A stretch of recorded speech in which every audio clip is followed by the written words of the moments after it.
안녕하세요. 여러분의 따뜻하고 편안한 친구 포근이입니다. 2023년 마지막 달에 인사드립니다. 시인 박상희는 12월이란 시에서 나는 무엇을 보내고 무엇을 기다려야 하는 것일까? 라고 했는데요. 보내는 아쉬움보다 새로운 계획과 소망에 대한 희망이 더 크길 바랍니다. 오늘은 아이 둘을 키우면서 고민이 많은 아띠님이 찾아오셨어요. 들어보시고 많은 응원 부탁드립니다.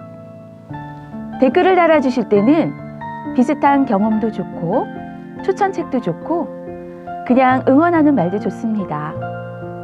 나의 한마디가 누군가에게는 엄청난 힘이 될 수 있다는 것을 기억해 주세요. 그럼 사연 같이 들어볼게요. 현재 저는 6세, 4세 아이를 둔 엄마입니다. 정말 아침엔 아이들 유치원 어린이집 가고 나면 아무것도 하기 싫어요. 청소하기 싫고 그냥 누워있고 싶고 현재는 마음이 가라앉아 있어요. 살아가는 게 기쁨이 없어요. 즐겁지 않아요. 내 이야기를 들어줄 누군가가 없다는 생각이 들고 말하는 방법도 잊어버린 것 같아요. 날 이해해줄 누군가가 없어요. 아이들에게 주저리 이야기할 수도 없잖아요. 이해를 못하니까. 공감이 안 되니까. 남편은 일만 합니다.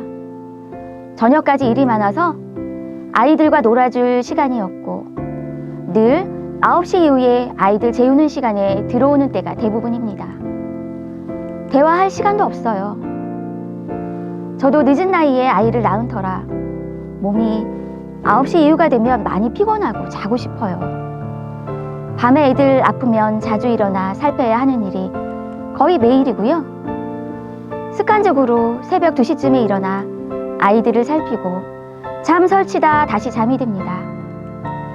아침에 일어나 밥하고 애들과 남편 먹이고 나면 제 아침은 걸을 때가 많이 있고 애들이 밥을 남기면 그거 먹고 애들 옷 입히고 가방 챙겨 다시 유치원 어린이집으로 보냅니다. 낮에는 프리랜서 일을 하고 있고 요즘 일이 갑자기 좀 늘어서 시간 안에 빨리 처리해주고 나면 아이들 오는 시간입니다. 피곤하고 지치고 즐겁지가 않습니다. 죽고 싶다는 생각도 가끔 들어요. 내가 사라지면 아이들은 불쌍하고 이혼해야겠다는 생각도 많이 들고 우울한 감정이 많이 올라옵니다. 거울 보는 시간도 없어요. 씻기도 싫고 아무것도 하기 싫습니다. 아띠님 많이 힘드시죠?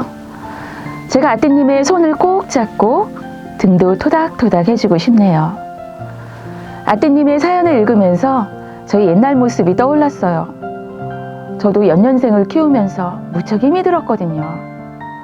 몸과 마음이 지쳐서 혼자 울기도 했어요. 육아가 그렇게 어려운지 직접 부딪혀보니 알겠더라고요. 아마 이 대목에서 육아를 경험한 많은 분이 고개를 끄덕이며 공감하실 것 같아요. 오늘은 아띠님을 위한 책을 소개하기 전에 몇 가지 도움이 될 만한 이야기를 해드리고 싶어요. 이것은 저희 경험이기도 하고 그동안 책이나 여러 사람에게서 얻은 정보이기도 합니다. 아띠님은 지금 체력이 거의 소진한 상태로 보입니다. 아이들을 키우려면 원더우먼 같은 체력이 있어야 하는데 체력이 소진되면 기분도 함께 우울해집니다. 지금처럼 대충 드시지 마시고 맛나고 영양가 있는 음식을 잘 챙겨 먹고 체력 보충을 해줘야 해요. 아이들 어린이집 보내고 동네를 한 바퀴 뛴다던가 30분이라도 실내 자전거를 타보세요. 처음에는 귀찮지만 한 달 정도만 꾸준히 해도 몸과 마음이 훨씬 좋아집니다. 지금 몸이 지친 상태라 꼼짝도 하기 싫을 수도 있지만 필수 처방전이라 생각하고 꼭 해보면 좋겠어요. 그리고 아띠님, 아주 짧은 시간이라도 기분 전환할 만한 것들을 찾아보세요. 예를 들어 좋아하는 노래를 한 곡 부른다거나 신나는 음악에 맞춰 미친 듯이 춤을 추어봐도 좋고 힘이 나는 책 속의 한 문장을 읊는다던가 요가 몇 가지 동작이라도 해보는 겁니다. 생각도 습관이라서 우울하고 슬픈 생각을 하면 나도 모르게 자꾸 하게 됩니다. 그러니 가라앉는 리듬에서 즐거운 리듬을 탈 수 있는 행동을 시작해 보세요. 나 자신을 돌보는 것이 최우선이고 이런 노력이 우리의 삶을 더 즐겁게 해줄 겁니다. 삶은 어쩌면 행복한 것이 아니라 힘든 게 아닐까요? 어렵고 힘들기 때문에 기쁨이 더 빛나 보이는 것이 아닐까요? 우리는 삶의 힘든 부분을 인정하고 나만의 기준을 세우는 것이 필요합니다. 육아는 힘들지만 우리는 부모니까 그만큼의 책임감을 가져야 하고 그에 따라오는 어려움도 기꺼이 감당해야 합니다. 내 삶은 왜 이렇게 힘들까?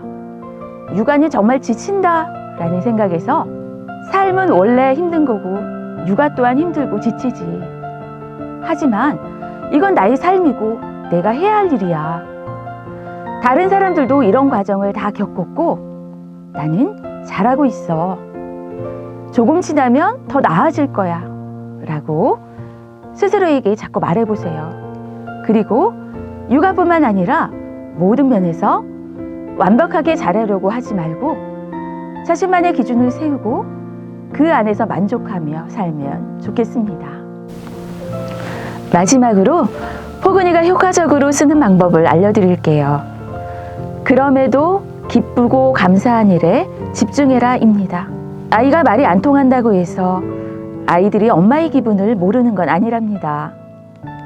엄마의 우울하고 슬픈 기분을 오래 경험한 아이들은 정서에 좋지 않을 수도 있습니다. 지금은 괜찮아 보이더라도 나중에 성장했을 때 드러날 수도 있습니다. 그러니까 나와 아이를 위해서라도 일부러라도 기쁘고 감사한 일에 집중해서 이야기를 나눠보세요. 오늘 하루 어린이집에서 무사히 보내고 와서 고마워. 우리 딸 감기가 다 나아서 정말 기쁘다. 엄마가 해준 간식이 맛있게 됐네. 우리 함께 먹을 수 있으니 정말 행복해. 이렇게 자꾸 하다 보면 생각의 관점도 달라지고 엄마와 아이들 모두 기분이 한결 좋아질 겁니다. 오늘은 포근이가 특별히 많은 이야기를 했네요. 아띠님 뿐만 아니라 삶의 힘겨운 시기를 지나는 분들께 위로와 용기를 전하고 싶었습니다.